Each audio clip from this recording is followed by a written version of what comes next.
Learning classes Nanded में आप सभी का स्वागत है। आइए प्यारे बच्चों, आपने पिछले वीडियो में 16.1 का अध्ययन कर रहे थे। कुछ सवाल आपने वहां पढ़े थे। आज हम जो सवाल रह गए थे उनका अध्ययन करते हैं। प्यारे बच्चों, यहाँ प्रश्न नंबर 4, एक घन का प्रत्येक पृष्ठ 100 वर्ग सेमी है। यदि आधार के समानांतर समतल द्वारा घन को काटकर दो बराबर भागों में बांट दिया जाए तो समान भाग का संपूर्ण पृष्ठीय क्षेत्रफल ज्ञात कीजिए। प्यारे बच्चों, प्रश्न तो बहुत अच्छा है, लेकिन समझने की बात है क्या। एक घन था, क्या था? घन। और उस घन को समानांतर आधार तल से उसको काटा जाता है।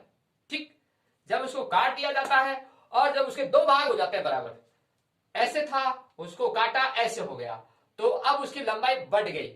जब लंबाई बढ़ गई तो हम यकीनन कह सकते हैं, क्योंकि वह आकृति क्या हो जाएगी? घनाभ में। जब आकृति घनाभ में हो जाएगी तो उसकी जो चौड़ाई है वह भी कम हो जाएगी, क्योंकि लंबाई अधिक है, तो वहां चौड़ाई 5 सेमी रह जाएगी और ऊंचाई उसकी 10 सेमी। बहुत इंपॉर्टेंट बात थी इसमें। यहां प्रश्न ये था कि ये प्यारे बच्चों, मैंने यहां लिखा हल, और हल करने का जो तरीका है, आपने घन आकृति लिखी। ठीक है प्यारे बच्चों, यहां देखिए, ये घन आकृति आपने बनाई, ये घन आकृति है। अब इस घन आकृति में जो प्रत्येक पृष्ठ, अब पृष्ठ आपको पता ही है कितने पृष्ठ होते हैं। देखिए, घन के अंदर 6 पृष्ठ होते हैं। कितने पृष्ठ होते हैं? 6। यानी कि ऊपर का भाग, नीचे का भाग 2, साइड का भाग 3 और इधर साइड का भाग, फिर इसके पीछे का भाग और सामने का भाग। हो गए 4, तो ये हो गए, है ना, आमने सामने साइड हो गए, और ऊपर और नीचे के तो 6 हो गए। तो यहाँ 6 पृष्ठ होते हैं। तो यहाँ प्रत्येक पृष्ठ का 100 वर्ग सेमी दिया हुआ है। तो प्यारे बच्चों, एक पृष्ठ है ये वाला, ठीक है, ये पृष्ठ है। तो अब इस पृष्ठ का 100 वर्ग सेमी लिखा हुआ है। ठीक है, अब 100 वर्ग सेमी है तो प्यारे बच्चों, ये क्या वर्ग आकृति है ना। यह पृष्ठ जो आपको नजरअंदाज आ रहा है सामने का ये फ्रंट, तो यहां ये वर्ग आकृति में है ना।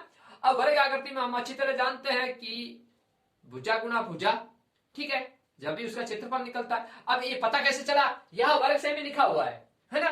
तो वर्ग का जो क्षेत्रफल है वह भुजा गुना भुजा होता है, तो यानी कि भुजा स्क्वायर हो गया, तो बराबर 100 वर्ग सेमी। ठीक है, ये इसकी वैल्यू है। ठीक है, अब मुझे भुजा निकालनी है इसकी, इस प्रत्येक पृष्ठ। वो कह रहा है कि यहां देखिए समान भाग का संपूर्ण, तो हमें उसकी भुजा तो ज्ञात करनी है ना। तो इसकी भुजा क्या आएगी? अब देखिए, जब स्क्वायर है तो इधर जाके वर्गमूल में चेंज हो गया, तो भुजा बराबर क्या आ गई प्यारे बच्चों? 10 सेमी। ठीक है, अब यहाँ 10 सेमी आ गई। अब प्यारे बच्चों, इसको समतल आकृति से आपको काट दिया जाता है, ठीक है, और काट कर फिर इसको नीचे, अब देखिए यहाँ ऊंचाई और लंबाई हो जाएगी। लंबाई तो इसकी 10 सेमी होगी, क्योंकि इसको यहां से काट के और यूं जोड़ा गया है, तो ये 5 इसकी और 5 आगे की, तो 10 सेमी हो गई। अब चौड़ाई इसकी कम रह जाएगी, है ना। तो चौड़ाई कितनी रह जाएगी? 5 सेमी। ये बहुत इंपॉर्टेंट बात थी, क्योंकि चौड़ाई से लंबाई अधिक होती है। चौड़ाई से लंबाई अधिक होती है। जब लंबाई अधिक होती है तो घनाभ आकृति में जाएगा, तो यहाँ ऊंचाई इसकी 10 सेमी रहेगी, क्योंकि ऊंचाई तो उतनी बराबर है। अब इस तरह से आपने ये मान लिखे। अब हम कह सकते हैं कि वह घनाभ था, तो घनाभ का अब सूत्र लगाया आपने, L B plus B H plus H L कोष्टक। ठीक है प्यारे बच्चों, इसमें मान रखा। एल का मतलब लंबाई, गुणा बी का मतलब चौड़ाई 5, प्लस बी का मतलब चौड़ाई 5, गुणा एच का मतलब ऊंचाई, गुणा 10, प्लस एच का मतलब ऊंचाई 10, गुणा एल का मतलब लंबाई 10। ठीक है प्यारे बच्चों, अब बोर्ड मास के नियम के हिसाब से कर रहा हूं मैं। 10 गुणा 5 किया 50, प्लस 10 गुणा 5 किया 50, प्लस 10 गुणा 10 किया 100। ठीक है प्यारे बच्चों, अब इसको जोड़ा, ठीक है, ब्रैकेट के अंदर अब जोड़ है, तो 50 50 100 हो गए, और 100 100 200 हो गए। अब 200 गुणा 2 किया, तो यहां 200 गुणा 2 किया तो कितना है प्यारे बच्चों? 400 वर्ग सेमी। ठीक है प्यारे बच्चों, अब ये जो आपका जो उसको जो घन आकृति थी उसको काट कर और ऐसे जोड़ा, तो उसकी जो आकृति बनी घनाभ, अब उस घनाभ का जो संपूर्ण पृष्ठीय क्षेत्रफल क्या आ गया? 400 वर्ग सेमी। ठीक है, तो प्यारे बच्चों, ऐसे प्रश्नों को हम इस तरह से आराम से समझते हैं और तसल्ली से उनका हल करते हैं। अब अगला प्यारे बच्चों, यह प्रश्न देखिए, प्रश्न बहुत अच्छा है, समझने की बात बहुत ही अच्छी बात है। देखिए, बगैर ढक्कन का एक बक्सा है, 3 सेमी मोटी लकड़ी का बना हुआ है।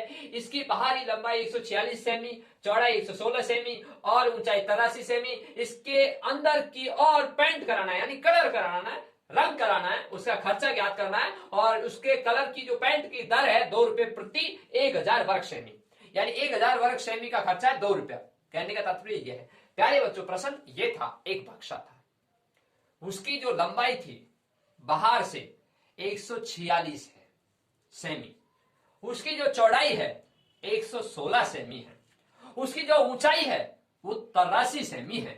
प्यारे बच्चों, वो ये कहता है कि उसके ढक्कन नहीं है और लकड़ी का बना हुआ है और बगैर ढक्कन का है, जो लकड़ी का जो बना हुआ है उसकी जो मोटाई है वो 3 सेमी है।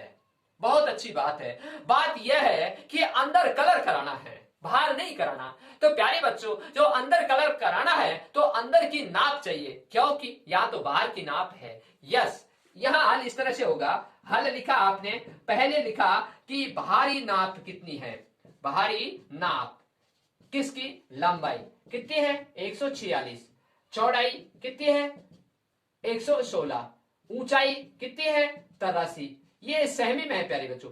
अब बात ये आती है कि अंदर की नाप, यहां अंदर की नाप लिखूंगा। अब अंदर की नाप देखिए, यहां प्यारे बच्चों ये बक्सा था इस तरह का, ठीक है। अब ये बक्सा ये मोटी लकड़ी का बना हुआ है ना, और ये बगैर ढक्कन का है, ठीक है। ये इतनी मोटी लकड़ी है इसकी, यहां देखिए। अब यहां क्या कह रहा है, ये इतनी मोटी लकड़ी है, ये मोटाई है इसकी, ये जो मैंने गहरा किया है ये मोटाई है इसकी, और यह लिखा है प्रश्न में कि ये 3 सेमी है। कितना है प्यारे बच्चों, 3 सेमी। तो प्यारे बच्चों, यहां से लेकर और यहां तक की जो नाप है वो लंबाई 146 है, ठीक है।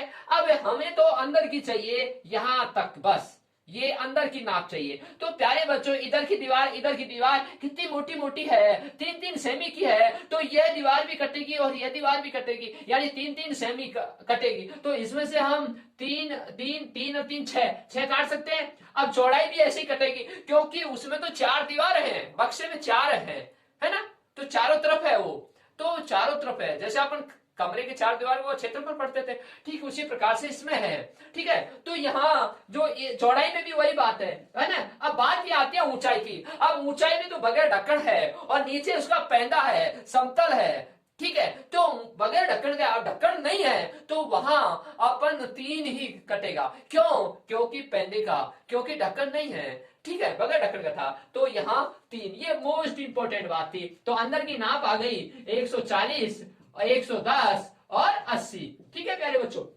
लंबाई, चौड़ाई, ऊंचाई। अब बात ये आती है कि बगैर ढक्कन का बक्सा था तो चारों दीवारों का क्षेत्रफल लगेगा।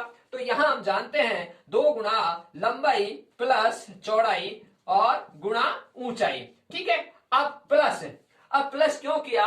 क्योंकि यहां जो पैंदा है उस बक्से का, जो उसका धरातल है, उसके कलर करना है, तो वह आयताकार में है, उसकी लंबाई और चौड़ाई है, तो हम लंबाई गुणा चौड़ाई, यह अब पूरा सूत्र हो चुका। इसके अंदर कलर कराना है तो हमको इस सूत्र में मान रखना है, यहाँ 2 लंबाई 140 प्लस चौड़ाई 110 गुणा ऊंचाई 80 प्लस और 140 गुणा 110, ये पैंदे का है और ये 4 दीवारों का क्षेत्रफल है।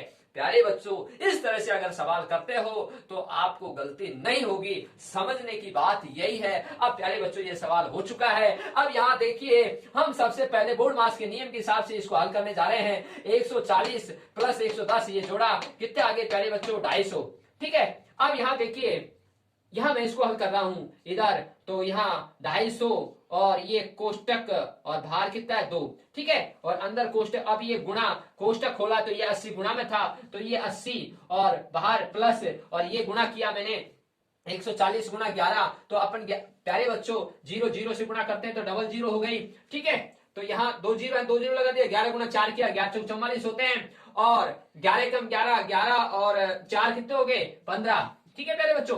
अब इसको मैं गुणा कर रहा हूं, यहाँ डबल जीरो, दो दो जीरो है, और 8×40 तीसरे जीरो, असल की 4, 8 दूनी 16 और 4 20 हो गए। और प्यारे बच्चों बाहर 2 है, 2 से गुणा किया तो 2 दूनी 4, तो यहाँ प्यारे बच्चों 4 बिंदी है, 4 बिंदी लगा दी, इसका मतलब 40,000 है, प्लस फिर ये 15,400 है। अब 15,400 और 40,000 में जुड़ेगा तो ये हो जाएगा 55,400। कितने हो जाएगा प्यारे बच्चों? 55,400। अब ये 55,400 आया है, वह क्या है? इसके अंदर का क्षेत्रफल आया है। तो यहाँ हम वर्ग सेमी लिखेंगे। क्या लिखेंगे इसको? वर्ग सेमी। तो हमें पता है कि 1000 वर्ग सेमी का खर्चा 2 रुपए है, तो 55,400 का खर्चा कितना होगा? यानी कि 1000 का इसमें भाग देंगे और गुणा 2। ठीक है। अब देखिए यहां 0 से 0 कट गई, 0 से 0 कट गई। अब इसको हमने गुणा किया, 4 दूनी 8, 5 दूनी 10, 5 दूनी 10 और 11, अब 10 का भाग दिया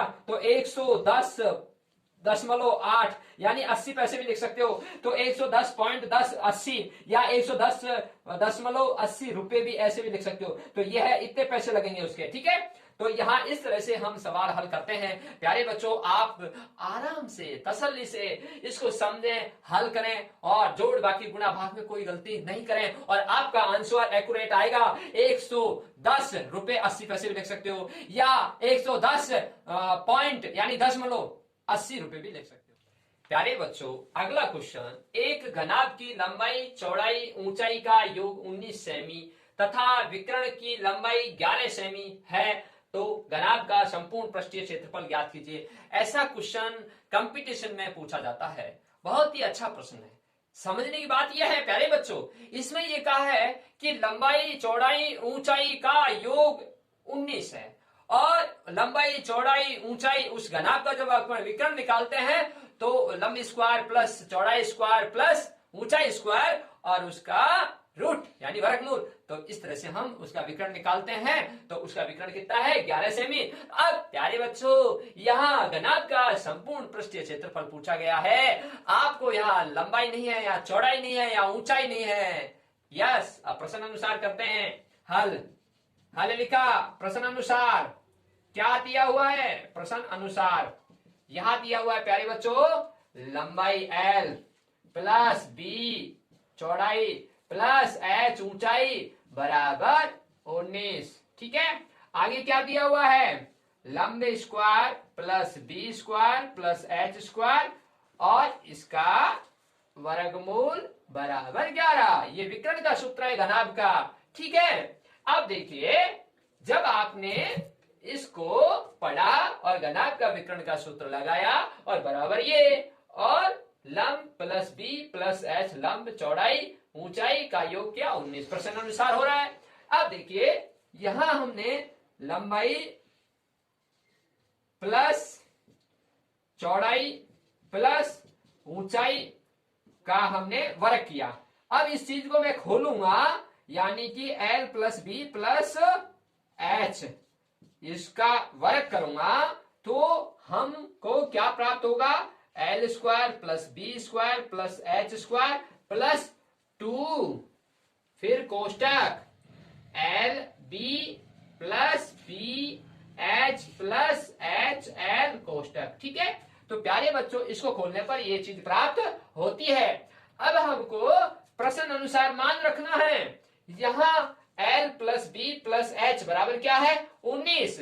तो यहां हमने इसके स्थान पर क्या रखा? 19 और यह वर्ग का चिन्ह। ठीक है, स्क्वायर। ओके। अब यहाँ L square plus B square plus H square, मैं इसको और थोड़ा सा आगे हल करता हूं।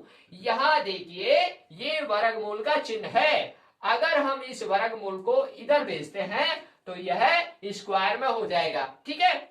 अगर हम दोनों तरफ वर्ग करते हैं, ऐसे भी कह सकते हैं, हम दोनों तरफ वर्ग करते हैं तो यह वर्गमूल का चिन्ह हट जाएगा और यह संख्या रह जाएगी और इधर इसका वर्ग हो जाएगा। बात वे की वह है। तो हमने क्या किया? दोनों और वर्ग करने पर तो मैंने इसका वर्ग किया रूट को रूट से, तो रूट हट गया, संख्या बच गई L square plus B square plus H square बराबर 11 का वर्ग किया 121। तो प्यारे बच्चों इसका मान ये आ चुका 121। तो L square plus B square plus H square के स्थान पर क्या लिखे 121 प्लस 2 कोष्टक L B plus B H plus H L कोष्टक। ठीक है, अब यहां पर हमने यह जो सूत्र है वह घनाभ का संपूर्ण पृष्ठीय क्षेत्रफल का सूत्र है। क्या पूछा आपसे, यही चीज पूछा, तो हमने इसका पक्षांतरण किया। अब 19 का जो वर्गमूल किया तो 361 होता है ना। 19 का वर्ग, सॉरी वर्ग करेगा, 19 का वर्ग 361 होता है। 19 का वर्ग यानी स्क्वायर लगा हुआ है, तो 19 का वर्ग किया 361, हमने इसको पक्षांतरण किया 121 को। अब बराबर में क्या रह गया आपका ये घनाभ का संपूर्ण पृष्ठीय क्षेत्रफल, और यही पूछा गया। अब ये निकलेगा, यहाँ 361 में से 121 गए तो प्यारे बच्चों, एक में से एक गया 0, 6 में से 2 गया 4, 3 में से एक गया 2, 240। अब प्यारे बच्चों यह जो सूत्र है वो घनाभ का संपूर्ण पृष्ठीय क्षेत्रफल है। तो क्षेत्रफल हमेशा वर्ग में आता है और सवाल किसमें, सेमी में, तो वर्ग सेमी। तो यहां लिखोगे वर्ग सेमी, तो 240 वर्ग सेमी इस घनाभ का संपूर्ण पृष्ठीय क्षेत्रफल आएगा। तो इस तरह से हम प्रश्नों को हल करते हैं। प्यारे बच्चों यह सवाल कंपटीशन में पूछा गया था और कितना अच्छा सवाल था, और आपने इस प्रश्न को समझा और आगे भी ऐसे ही क्वेश्चन और समझेंगे। अब प्यारे बच्चों यह भी सवाल कंपटीशन का है, आपके बोर्ड एग्जाम 2021 में भी यह सवाल पूछा जा सकता है। प्यारे बच्चों सवाल पर ध्यान देना, क्या है 6 मीटर भुजा के वर्गाकार फर्श के कमरे में 180 घन मीटर हवा है, कमरे की ऊंचाई ज्ञात कीजिए। प्यारे बच्चों आप जिस कमरे में बैठे हैं उस कमरे की ऊंचाई ज्ञात करनी है। फर्श पर बैठे हैं आप, क्या कह रहा है 6 मीटर भुजा के वर्गाकार फर्श है, यानी कि फर्श है जो वर्गाकार आकृति में है। तो हम जानते हैं वर्ग की आकृति सभी भुजाएं समान होती हैं, लेकिन प्यारे बच्चों यह प्रश्न क्या है, कमरा है और कमरे की तो आपसे ऊंचाई पूछी गई है, तो लंबाई और चौड़ाई ऊंचाई। अब यहाँ प्रश्न ये आता है कि घन मीटर लिखा हुआ है तो आयतन है ना, तो घन मीटर लिखा हुआ आयतन है तो कमरे का आयतन, तो घनाभ आकृति में चला गया तो लंबाई गुना ऊंचाई। अब प्यारे बच्चों प्रश्न अनुसार मैं हल करता हूं। यहां हल लिखा, प्रश्न में क्या दिया हुआ है कि वर्गाकार फर्श है।